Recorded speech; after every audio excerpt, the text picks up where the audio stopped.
Так, соткылар екен. Мөбө аябай көп салып алган. Нормировка кылтабыз. Мына бир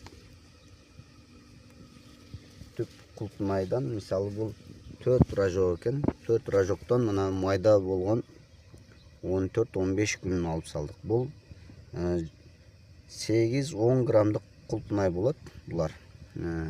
Келечекте бышканда дагы болгону ушул 12 баш култмай 100-120 грамм култмай болот. Бул то есть дыйканды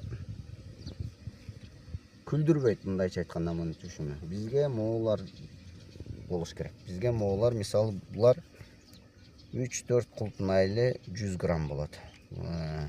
Сезон башында булар буюрса 400 сом, 300 сомдон сатылып калса, булар 150 сомдон сатылат, мындайча айтканда. Ондайдан 100 килограмм сатсаң 30 000 тыйын болсо, мындан 100 килограмм сатсаң 10 000, 15 000 тыйын болот. Бизге ошондуктан буга кеткен күчтү мооларга берип, чоң отбор култмайлардын көп болгондугу бизге жакшыраак. Азыр могу жерде бул дагы бул түбү үчүн көбүрөөк, бирок жакшы азыктандырса, баары буюрса 70-80% отборго өтөт. Ошондуктан колуңуздардан келсе, мындай мисал могу жерден көрсөтүп берем. Мындай майда гүлдөрдү жулуп салсаңыздар дагы болот.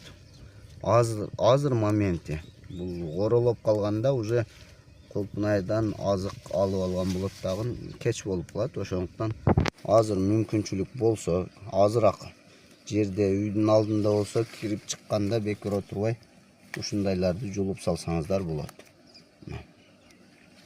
Ушул түптөн алгандарым дагы алса болот. Ушундай ыкма менен отбор култмайларды көбөйтүп алсаңыздар болот. Ишиңиздерге ийгилик, баарыңыздарга мол түшүм каалайбыз.